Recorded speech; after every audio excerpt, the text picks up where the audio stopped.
వందనాలండి. వాక్యం చెప్పుకుందాము. దేవుడు ఈరోజు మనతో మాట్లాడుతున్న వాక్యం ఏంటంటే ఇర్మీయా గ్రంథం 5వ అధ్యాయము 20, 21, 22 చదవండి. మనుషులతో దేవుడు ఎలా మాట్లాడుతున్నాడో మనం నేర్చుకున్నాం. 20వ వచనం, యాకోబు వంశస్థులకు ఈ మాట తెలియజేయండి, యూదా వంశస్థులకు ఈ సమాచారము చాటించుడి. కనులుండి చూడగయు, చెవులుండి వినకయు, నన్ను వివేకము లేని మూడులారా ఈ మాట వినుడి. సముద్రము దాటలేకుండునట్లును, దాని తరంగములు ఎంత పొందినను అవి ప్రజల లేకయు ప్రబల లేకయు ఎంత ఘోషించినను దాని దాటలేకయు ఉండునట్లును నిత్య నిర్ణయము చేత దానికి ఇసుకను సరిహద్దుగా నియమించిన నాకు మీరు భయపడరా? నా సన్నిధిని వనకరా? ఇదే యెహోవా వాక్కు. చాలు, చిన్న ప్రార్థన చేసుకున్నాం. పరిశుద్ధుడైన తండ్రి, ప్రేమ కలిగిన దేవా, మీకు వందనాలు, ముస్తులు, స్తోత్రంలో నాయన ఈ వాక్యం ద్వారా మాతో మాట్లాడు ప్రభా. నాయన మేము ఉట్టివారమే, మట్టివారమే ప్రభా, ఎందుకు పనికిరాని వారమే నాయన ప్రభా. మేము ఎలా నీ యొక్క మార్గంలో నడుచుకోవాలో మాకు నేర్పించండి, తగిన జ్ఞానం మాకు దయచండి ప్రభా. మీ ఆత్మతో మమ్మల్ని నింపండి అయ్యా మమ్మల్ని మరుగుపరచండి నాయన తండ్రి. మాకు తోడుగా ఉండండి, మీ ఆత్మతో మమ్మల్ని నింపండి నాయన. ఈ వాక్యాన్ని వివరించుండగా ప్రభా, తెలివైన జ్ఞానమును ప్రభా, తెలివైన ఆలోచన నాకు దయచండి ప్రభా. నా జ్ఞానము, నా ఆలోచన పక్కన పెట్టి ప్రభా నాయన మీ యొక్క ఆలోచన యొక్క జ్ఞానంతో నన్ను నింపి అయ్యా మీ నామనికే మేము తెచ్చుకుని నడుచున్నానయ్యా. నేను కాదు ప్రభా మాట్లాడేది, మీరు మాట్లాడండి అయ్యా. ప్రభానికే వందనాలు, మీ స్తోత్రము నాయన. నా నోరి బోరుగా వాడుకుండయ్యా, నన్ను సిరిసాటిని మరుగుపరచుకోండి. నా తప్పిదములు ఏమన్నా ప్రభా, నీకు వ్యతిరేకమైన ఆలోచన గాని తలంపు గాని ఉంటే ప్రభా ఇప్పుడే క్షమించమని నడుచున్నానయ్యా. మీ కృప, నీ కాపుదలు మెండుగా దయచేయమని నా ప్రభా. ఇగో యూట్యూబ్ లో చూసిన బిడ్డలందరినీ కూడా మీరు జ్ఞాపకం చేసుకోమని నడుచున్నానయ్యా. ఎవరైతే ప్రభా నా ఛానల్ ప్రభా చూస్తున్నారో ప్రభా, వారందరినీ కూడా మీరు జ్ఞాపకం చేసుకోమని. ఎవరైతే ప్రభా ఆర్థికంగా బాధపడుతున్నారో, ఎవరైతే ప్రభా నాయన సమస్యలో ఉన్నారో, ఎవరైతే బలహీనలతో బాధపడుతున్నారో వారందరినీ మీరు జ్ఞాపకం చేసుకోమని వచ్చున్నానయ్యా. వారందరికీ తోడుగా ఉండండి. వారి పక్షాన్ని కూడా ప్రభా మీరు నా తండ్రి, మీ అజ్జమాడి నాయన వారికి కావలసిన ప్రతి అవసరత మీరు తీర్చి నాయన మీరు అమలుకి మేము తెచ్చుకోమని వచ్చున్నానయ్యా. ప్రభా మీరే మాకు తోడుగా ఉండి నడిపించి ప్రభా నైనా మీ నామానికి మహిమ తెచ్చుకోమని, మాకు అందరికీ తోడుగుండమని. అంత్య దినాల్లో ఉన్నాం ప్రభా, అపాయకరమైన దినాల్లో ఉన్నాం ప్రభా నైనా. ఎలా ప్రభు నీ మార్గంలో నడుచుకోవాలో నీ వాక్యం ద్వారా మేము నాన్న ప్రభు నేర్చుకుని ప్రభా భయముతోనూ భక్తితోనూ విశ్వాసంతో నేను వెంబడించేవారు కృప దయచేయమని, కృప చూపించి కాపాడి రక్షించమని నా ప్రభు యేసుక్రీస్తు నామములో గడి వేడుకుంటున్నాను తండ్రి, ఆమేన్. 5వ అధ్యాయము ఇర్మీయా గ్రంథం 5వ అధ్యాయము 20, 21, 22, 3 వచనాలు. యాకోబు వంశస్థులకు ఈ మాట తెలియచేయుడి అన్నాడు. యోధా వంశస్థులకు ఈ సమాచారము చాటించుడి అంటే యాకోబు వంశస్థులకు ఈ మాట తెలియజేయుడి, యోధా వంశస్థులకు ఈ సమాచారము చాటించుడు అంటే ఆ రెండు కుటుంబాలకి కూడా దేవుని యొక్క మాటలు తెలియపరచమంటున్నాడు. ఆ రెండు కుటుంబాలకి దేవుడు ఏమి హెచ్చరిక ఇస్తున్నాడంటే ఇక్కడ చూద్దాం 21వ వచనం. కన్నులుండి చూడకయు, చెవులుండి వినకయు, నన్న వివేకం లేని మూడులారా. ఏమంటున్నాడు? కన్నులుండి చూడమంట, చెవులుండి వినమంట. ఎవరైతే యాకోబు వంశస్థుల్లో ఇలాంటి వారు ఉన్నారో, ఎవరైతే యోధా వంశస్థుల్లో ఇలాంటి వారు ఉన్నారో వారితో మాట్లాడుతున్న మాట దేవుడు మాట్లాడుతున్న మాట ఏంటంటే కన్నులుండి చూడకయు, చెవులుండి వినకయు, నన్న వివేకము లేని మూడులారా. అంటే మూడులారా అంటే మాట వినని వారులారా, మాట వినని వారులారా, దేవునికి మాటని తృణీకరించే వారులారా, దేవునికి వ్యతిరేకులారా, దేవుని లక్ష్య పెట్టని వారులారా, దేవుని మాట వినని వారులారా అని దేవుడు మాట్లాడుతున్నాడు. అందుకే ఇక్కడ ఏమంటున్నాడంటే నిన్న వివేకం లేని మూడులారా ఈ మాట వినుడి అంటున్నాడు. వినుడి ఏ మాట వినాలి మనం? ఇప్పుడు సముద్రము దాటలేకుండునట్లు, సముద్రము దాటలేకుండానట్లు దాని తరంగము ఎంత పొర్లినను అవి ప్రబలేకయు ఎంత ఘోషించినను దాని దాటకయు ఉండునట్లును నిత్యము నిర్ణయము చేత దానికి ఇసుకను సరిహద్దుగా నియమించిన నాకు మీరు భయపడరా. చూసావా ఎలా చేశాడంట? సముద్ర తరంగములు ఎలా రేగుతున్నాయి? ప్రబలుతున్నాయి అంట. అది ఇక్కడ అన్నాడు ప్రబలికయు ఎంత ఘోషించిన, అంటే సముద్ర తరంగములు ఎంత ఘోషించినా, ఎంత ప్రబలినా, ఎంత ఇది చేసినా కానీ ఆయన వేసిన ఆనకట్ట దాటి యువతలకు రావట్లా. చూసావా ఆయన మాట ఆయన ఆజ్ఞ ఎంత విలువైందో చూడు. మరి సముద్రం లోబడుతుంది ఇది ఆయన మాటకి, సముద్రము లోబడుతుంది ఆయన మాటకి, ఇసుక లోబడుతుంది ఆయన మాటకి. ఇసుకను వేసాడు అక్కడ సరిహద్దుగా. ఆ ఇసుక ఏమవుతుంది? ఆ నీళ్ళని యువతలకు రాకుండా ఆపుతుంది.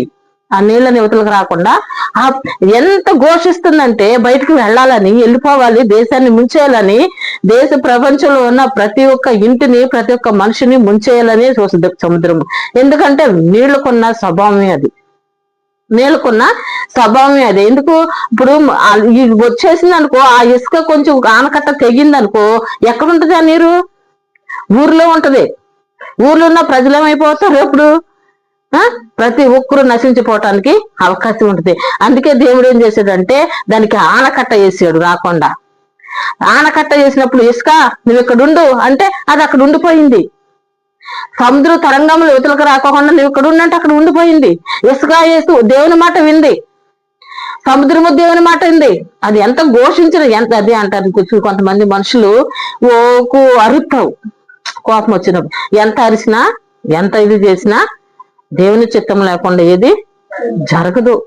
దేవుని చిత్తము జరుగుద్ది. కానీ మనం ఎంత అరిసినా, మన మానవులు మనం ఏ పార్టీ వారేమి, మనమే పార్టీ వారివి, మన యొక్క ఆలోచనలు ఏ పాటివి, మన తలంపులు ఏ పాటివి దేవుని ముందు ఎందుకు పనికిరాని మన మానవులు ఎందుకు పనికిరాని దేవుని ముందు నిజంగా ఒక ఎందుకు అసలు కనీసం ఇసుకున్న విలువ కూడా మనకు లేదన్నమాట.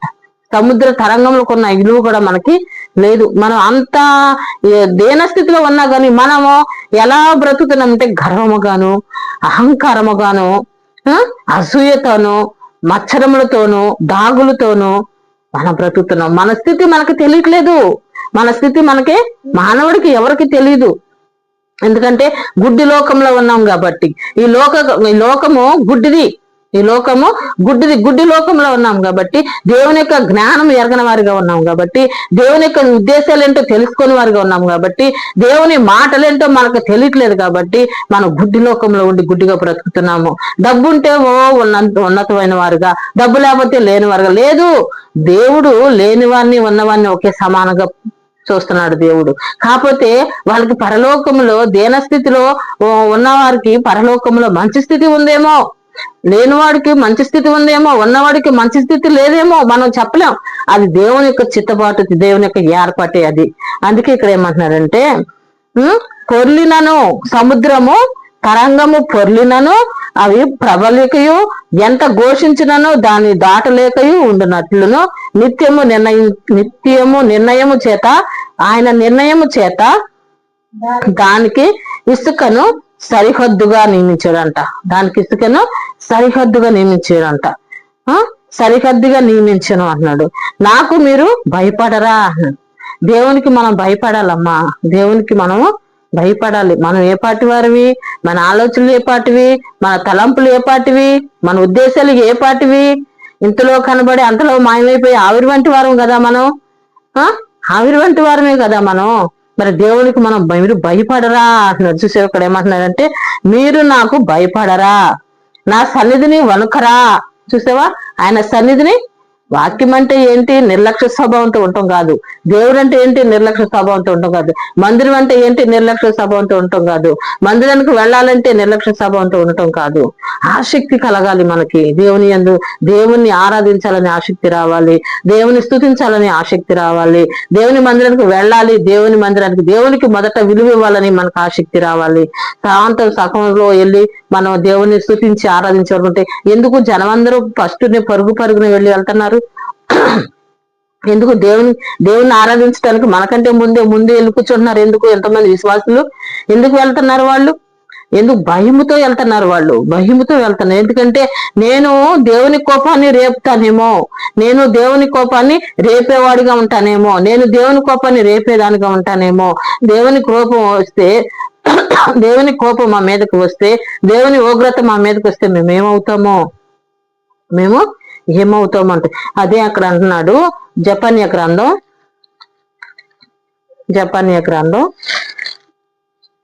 2వ అధ్యాయము. జపన్య గ్రంథం హబక్కుకు రాసిన పత్రిక దగ్గర 2వ అధ్యాయము 1 నుంచి. సిగ్గుమాలిన జనులారా కూడి రండి, పొట్టు గాలికి ఎగురున్నట్లు సమయము గతించుచున్నది అంటున్నాడు. చూసావా? సిగ్గుమాలిన జనం అంటున్నాడు దేవుడు. సిగ్గుమాలిన జనులారా ఎవరంటాళ్ళు? జనులు ఎలా ఉన్నారు? సిగ్గుమాలిన వారుగా ఉన్నారు. సిగ్గుమాలిన జనులారా కూడి రండి, పొట్టు గాలికి ఎగురినట్లుగా సమయం గతించిపోతుందంట. ఎలా వెళ్ళిపోతుంది? పొట్టు గాలికి ఎలా గాలికి ఎగిరిపోద్దో అలా సమయం గతించిపోతుందంట. గతించిపోతున్నప్పుడు విధి నిర్ణయము కాకమునిపే, ఏమిటది? విధి నిర్ణయము కాకమునిపే, యెహోవా కోపాగ్ని మీ మీదికి రాకమునిపే, మిమ్మల్ని శిక్షించుటకే యెహోవా ఉగ్రత దినము రాకమునిపే కూడి రండి. ఎక్కడికి రమ్మంటున్నాడు ఆయన? కూడి రండి. యెహోవా కోపాగ్ని మీ మీదకి రాకముందే కూడి రండి అంటున్నాడు. ఏమంటున్నాడు? చదవండి ఒకసారి, మళ్ళీ ఒకసారి చదవండి. 2వ అధ్యాయము జపన్య గ్రంథం 2వ అధ్యాయము 1 నుంచి.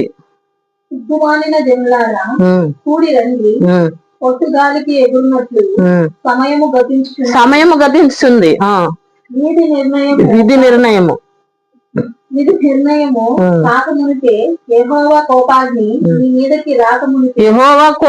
మీ మీదకి రాకమునిపే మిమ్మల్ని శిక్షించుటకై యెహోవా ఉగ్రతను రాకమునిపే కూడి రండి. చూసావా? మిమ్మల్ని శిక్షించుటకు అంటే దేవుడు శిక్షించక ముందే, దేవుడు అనుకుంటాం మనం బాగానే జరుగుతుంది కదా, మనం బాగానే ఉన్నాం కదా, చక్కగా మనం డ్యూటీలకు వెళ్తున్నాం వస్తున్నాం, లేకపోతే మంచిగా ఉంది, డబ్బు ఉంది, అన్ని ఉన్నాయి, అంత బాగానే జరుగుతుంది కదా, మనకి ఇంకేంటి, దేవుడు మనతోనే ఉన్నాళ్లే, మనకు ఉండబట్టే మనకి ఇవన్నీ జరుగుతున్నాయి, శుభ్రంగా జరుగుతున్నాయి, మనం వెళ్తున్నాం వస్తున్నాం, చక్కగా జరుగుతుంది, మన కుటుంబం బాగుందని అనుకుంటాం. మన మానవుల ఆలోచన అంతవరకే ఉంటది, మన మానవుల ఆలోచన అంతవరకే ఉంటది. కానీ ఇక్కడ ఏమంటున్నాడు అంటే, యెహోవా కోపాగ్ని మీ మీదకి రాకమునిపే, మిమ్మల్ని శిక్షించుటకే యెహోవా ఉగ్రత దినము రాకమునిపే కూడి రండి అంటున్నాడు. కూడి రండి అంటున్నాడు. ఆయన కోపం వచ్చేదాకా ఉండబాకండి అంటున్నాడు. దేవునికి కోపం వచ్చేదాకా మీరు ఉండబాకండి. మీరు మెలకువ కలిగి ఉండండి, మీరు జ్ఞానం కలిగి ఉండండి, మీరు తెలివి కలిగి ఉండండి, దేవుని మాట వినటానికి యోగ్యపడండి, దేవుని మందిరానికి వెళ్ళిన ఆసక్తిని చూపించండి, విశ్వాసము కలిగి జీవించండి, దేవా మమ్మల్ని క్షమించాయని దేవుని క్షమాపణ అడగండి, దేవుని ప్రేమించేవారుగా ఉండండి, దేవుని స్తుతించేవారుగా ఉండండి, దేవుని మాటకు లోబడేవారుగా ఉండండి.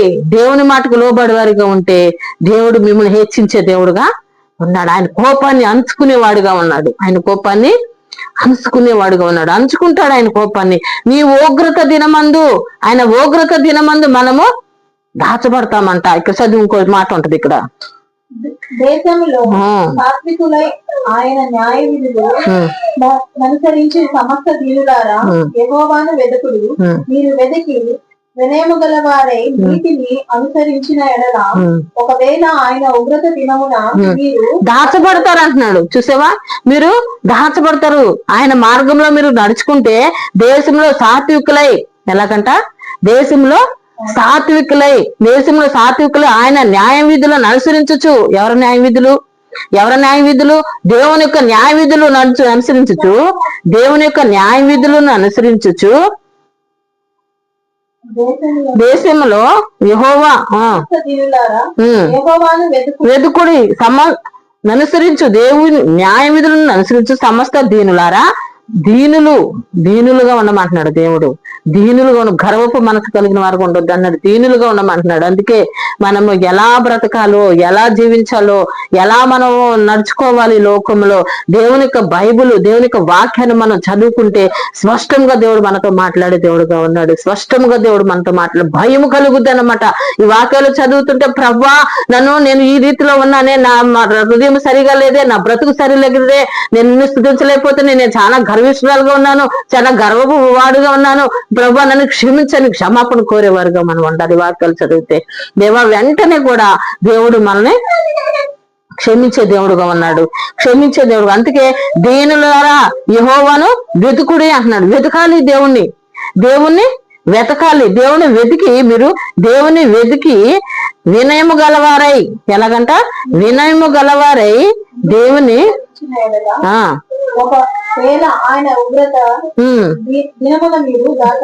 ఉగ్రత దినమున మీరు దాచపడతారు. ఎలా ఉంటే దీన మనసు గలవారై, వినయము గలవారై, విధేయత గలవారై, విశ్వాసము గలవారై దేవుని మేలు పొందుకునేవారుగా ఉంటారు. ఆయన ఉగ్రత దినమున మనం తప్పించుకునేవారుగా ఉంటామంట. ఆయన ఉగ్రత దినమున మనల్ని దాచబడేవారుగా ఉంటాం. ఎవరు దాస్తారండి మిమ్మల్ని? ఎవరు దాస్తారు అనుకుంటున్నారు? మిమ్మల్ని మీరు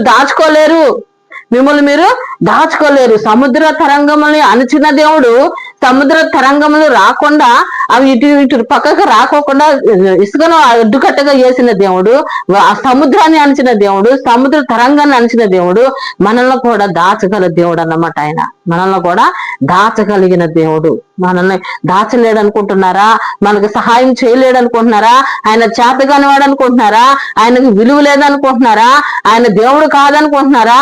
తప్పండి, అలా అనుకోవద్దు. తప్పు, అది చాలా తప్పు. ఎందుకంటే దేవుడు గొప్ప దేవుడు, సృష్టిని, ఈ లోకాన్ని సృష్టించిన దేవుడు. ఇదిగో ఇదిగో లేనప్పుడు కూడా, ఇసుక రవ్వంతయు ఇక్కడ భూమి మీద లేనప్పుడు నేను పుట్టాను అంటున్నాడు. ఆయన ఒక రవ్వంత కూడా లేదంట ఇసుక ఇక్కడ లేనప్పుడు నేను పుట్టాను అంటున్నాడు.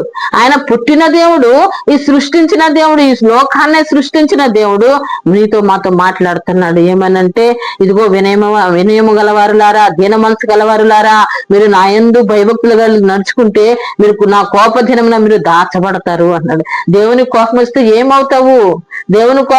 ఏమవుతావో ఒకసారి గ్రహించుకోండి. దేవుని కోపం వస్తే, దేవుని కోపాన్ని రేపితే మన స్థితి ఏంటి గ్రహించుకోండి. గ్రహించుకునేవారుగా ఉండండి, మనసును పెట్టేవారుగా ఉండండి, వాక్యాన్ని వినేవారుగా ఉండండి, వాక్యాన్ని చదివేవారుగా ఉండండి, దేవునికి లోబడి ఉండండి, దేవుని మాటకు విధేయత కలిగి జీవించండి. దేవుడు మిమ్మల్ని దాచిపెట్టేవాడుగా ఉంటాడు, ఇప్పుడైనాను దేవుని దగ్గరికి వచ్చి మీ హృదయములు చింపుకుని, యావేలు గ్రంథంలో 2వ అధ్యాయంలో ఇప్పుడైనాను మీ హృదయములు చింపుకుని, ఇప్పుడైనా ఉపవాసం ఉండి, ఇప్పుడైనా మనపూర్వకంగా దేవుని వెంబడించిన ఎడలా ఇదిగో మీ మీదకి రావాల్సిన ఉగ్రతనే తప్పిస్తానంటాడు యావేలు గ్రంథం 2వ అధ్యాయంలో. ఇప్పుడైనాను ఉపవాసం ఉండి, ఇప్పుడైనాను మనసు మార్చుకుని, ఇప్పుడైనాను దుఃఖించుచు హృదయపూర్వకంగా మీరు నన్ను వెతికిన ఎడలా ఇదిగో నేను మీ మీదకి రావాల్సిన ఉగ్రత నేను తప్పిస్తాను అన్నాడు. దేవుడు తప్పించే దేవుడు, మన ఒక ఆలోచనలు ఎరిగిన దేవుడు, మన ఒక తలంపులు ఎరిగిన దేవుడు, మన ఉద్దేశాలు ఎరిగిన దేవుడు, మన స్థితి ఎరిగిన దేవుడు, మన కూర్చుంటే లేచుట ఎరిగిన దేవుడు, మీ నడక పడక కూడా పరిశీలన చేసే దేవుడు. ఆయన నీతిమంతుడు, ఆయన పరిశుద్ధుడు కాబట్టే, ఆయన నీతిమంతుడు కాబట్టే ఆయన వల్లే మనం ఉండాలని కోరుకుంటున్నాడే గాని యావేలు గ్రంథం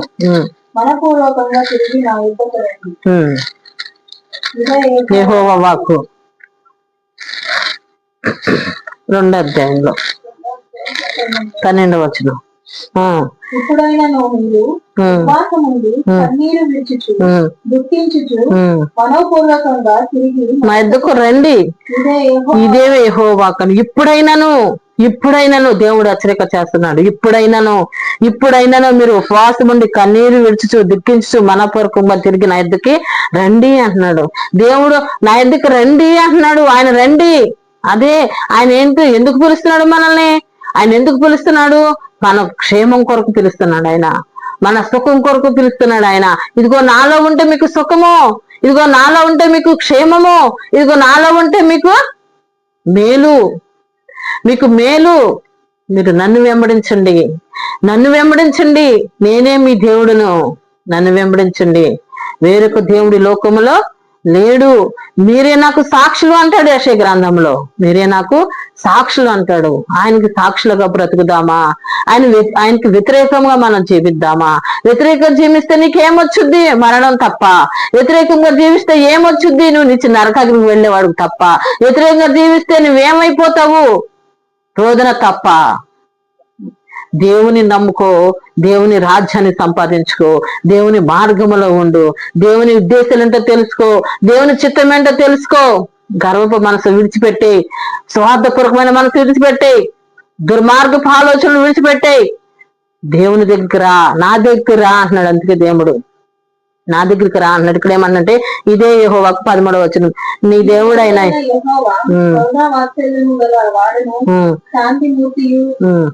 అత్యున్నత కృప గలవాడునై ఉండి తాను చేయను ఉద్దేశించిన కీడును చేయక పశ్చాత్తాపడతాడంట. చూసావా? ఎవరి మీదకి ఎవరైతే పశ్చాత్తాపంతో, ఎవరైతే ఉపసించి ప్రార్థన చేసుకుంటారో, ఎవరైతే మనపూర్వకంగా హృదయపూర్వకంగా దేవుని వెతుకుతారో, ఎవరైతే ఉపవాసం ఉండి కన్నీరు కాచి దుఃఖించుచు ఆయన వెతుకుతారో, ప్రభువా నన్ను క్షమించయ్యా, నా తప్పిదములు క్షమించయ్యా, నా అపరాధ దోషములు క్షమించయ్యా అని ఎప్పుడైతే నువ్వు క్షమాపణ కోరుకుంటావో, ఇప్పుడైనా నువ్వు క్షమాపణ కోరుకుంటే నీ దేవుడైన యెహోవా కరుణా వాత్సల్యము గలవాడును, శాంతమూర్తియు, అత్యున్నత కృప గలవాడయుండి తాను చేయనుద్దేశించిన కీడు మీ మీదకి రాకుండా కాపాడే దేవుడైన మీ మీదకి రాకుండా కాపాడే పశ్చాత్తాపముతో కనుక మీ వస్త్రములు గాక మీ హృదయములు చింపుకోండి. ఏమంటున్నాడు? మీ వస్త్రములు చింపుకుంటామంటే మీ వస్త్రాలు కాదు చింపుకునే, మీ హృదయాన్ని చింపుకోమంటున్నాడు. హృదయాన్ని చింపుకుని ఆయన తట్టు తిరిగిడి. ఒకవేళ ఆయన మనసు తిప్పుకొని పశ్చాత్తాపపడి దేవుడైన యెహోవాకు తగిన నైవేద్యమును పానార్పణమును దీవెనగా అనుగ్రహిస్తాడంట. నైవేద్యమును పానమును దీవెనగా మీకు అనుగ్రహిస్తాడంట. మీరు ఆయన తట్టు తిరిగితే, ఆయన తట్టు ఇప్పుడైనా మీరు ఆయన తట్టు తిరిగితే, ఒకవేళ ఆయన మనసు త్రిప్పుకొని పశ్చాత్తాపడి ఆయన పశ్చాత్తాపడతాడు, మన గురించి ఆయన పశ్చాత్తాపడతాడంట. మనం ఎప్పుడైతే దేవుణ్ణి వెతుకుతామో, ఎప్పుడైతే దేవుణ్ణి స్తుతిస్తామో, ఎప్పుడైతే దేవునికి మార్గంలో మనం జీవిస్తామో, ఎప్పుడు దేవుని వెతుకుతామో, ఎప్పుడు దేవా నీవే నాకు దిక్కని పశ్చాత్తాపంతో హృదయపూర్వకంగా మన దేవుని స్తుతిస్తామో అప్పుడు ఆయన పశ్చాత్తాపడతాడంట. మన గురించి ఆయన పశ్చాత్తాపడేవాడుగా ఉన్నాడు. పశ్చాత్తాపడి మీ దేవుడైన యెహోవాకు తగిన నైవేద్యమును పానార్పణను మీకు దీవెనగా అనుగ్రహింపడని ఎవడు చెప్పగలడు? సియోనులో బాకా ఊదుడి, ఉపవాస దినమున ప్రతిష్ఠించుడి అన్నాడు. సియోనులో బాకా ఊదుడి, ప్రతిదినం నది ప్రతిష్ఠించుడి అంటున్నాడు. ఉపవాస దినం నది ప్రతిష్ఠించుడి. దేవుడు మనతో మాట్లాడుతున్నాడు. ఈరోజు దేవుడు మనతో మాట్లాడుతున్నాడు. మనతో మాట్లాడతలేదులే, వాక్యం ఏదో చెప్పుకొని వెళ్ళిపోతుందిలే అలా అని అనుకోవద్దండి. దేవుడు మనతో మాట్లాడుతున్నాడు. ఇదిగో యోధా వారికి ఇజ్రాయేల్ వారికి చెప్తున్న వాక్ ఇది. యోధా వారికి ఇజ్రాయేల్ కి చెప్తున్న వాక్ ఈ రోజున మనతో మాట్లాడుతున్నాడు దేవుడు. అయ్యో బుద్ధి లేని కనికల వల్ల మనం ఉండొద్దు, బుద్ధి లేని వారిగా మనం ఉండొద్దు, బుద్ధిహీనులుగా మనం ఉండొద్దు, భక్తిహీనులుగా మనం ఉండొద్దు. భక్తి కలిగిన వారిగా, విశ్వాసము కలిగిన వారిగా, భయభక్తులు కలిగిన వారిగా, దేవునికి ఉద్దేశాలు ఏంటో తెలుసుకునేవారుగా, దేవునికి మార్గంలో మనం నడిచేవారుగా, దేవుని సన్నిధికి మనం పరుగులెత్తుకుంటూ వెళ్ళేవారుగా మనం ఉండాలని దేవుడు కోరుకుంటున్నాడు అండి. దేవుడు నిజంగా మనల్ని కోరుకుంటున్నాడు. మనల్ని ప్రేమించాడు. మనం నశించిపోవటం ఆయనకి ఇష్టం లేక ఈ రోజు మనతో ఈ వాక్యాల ద్వారా మనతో మాట్లాడుతున్నాడు. ఆయన మనం ప్రేమించాడు. అయ్యో నశించిపోతున్నారు వీళ్ళు, అయ్యో నా దారిని రావట్లేదే, అయ్యో తప్పు మార్గంలో నడుస్తున్నారే, అయ్యో ఇదిగో ప్రభా అని ఎప్పుడైతే నువ్వు కోరుకుంటావో అప్పుడు దేవుడు నీ దగ్గరికి వచ్చి ఆయన నీకు మేలు చేసే దేవుడుగా ఉన్నాడు. నీకు కీడు చేయక ఉద్దేశించేవాడుగా ఉన్నాడు. చేయక ఆయన పశ్చాత్తాపడతాడంట. నీకు కీడు రానివ్వడంట. దేవుడు ఎంత గొప్ప దేవుడో చూసావా?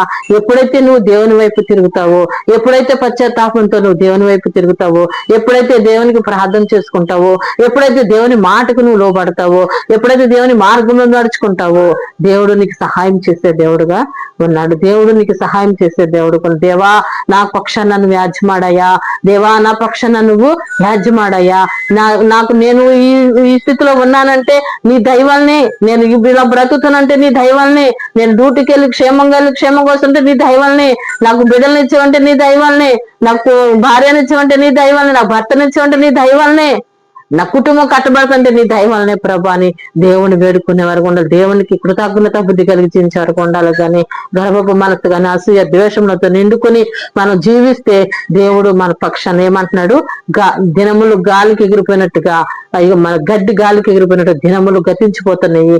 మన దినములు ఏమవుతాయో మనకు తెలియదు. మన దినములు మనకేమవుతాయో. ఆయన కోపాన్ని మనం రేపేవారిగా ఉండొద్దు.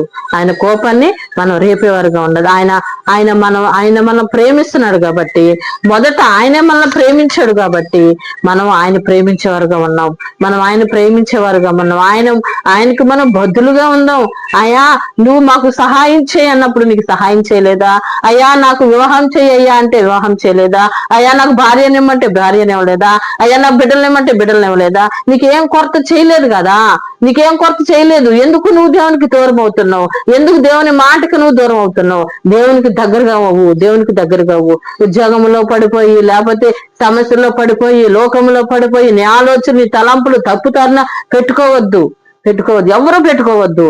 ఇక భార్య అనే గాని, భర్త అనే గాని, ఏ విశ్వాసులే గాని, ఎవరైనా సరే యూట్యూబ్ లో చూసిన బిడ్డలకు కూడా నేను చెప్తున్నాను ఏదంటే, ఇదిగో ఈ వాక్యాన్ని దేవుడు మనతో మాట్లాడుతున్నాడని నేను చెప్పగలుగుతున్నాను. దేవుడు మనతో దేవుడు ఎవరైతే దగ్గరగా ఉన్నాడో, ఎవరికి సమీపంలో ఉన్నారో వారు వెంటనే గ్రహించుకునే వరకు ఉండాలని నేను కోరుకున్నాను. ఎవరైతే దారి తొలగిపోయి ఉన్నారో, భక్తిహీనులుగా ఉన్నారో, అయ్యా మరి నేను భక్తిహీనుడుగా ఉన్నాను, నన్ను క్షమించని క్షమాపణ కోరుకునేవారుగా ఉన్నావు. దినములు గతించిపోతున్నాయి, దినములు నీడ వలె గతించిపోతున్నాయి. ఇంకో గాలికి పొట్టు ఎగిరిపోతున్నాయి. ఇదిగో ఇప్పటికైనా మనం పశ్చాత్తాపంతో దేవుని దగ్గరికి వెళ్ళి మనం దేవుని క్షమాపణ కోరుకునేవారుగా ఉండాలని దేవుడు కోరుకుంటున్నాడండి. ఈ చిన్న వాక్య దేవుడు దీవించును గాక. ఆమేన్.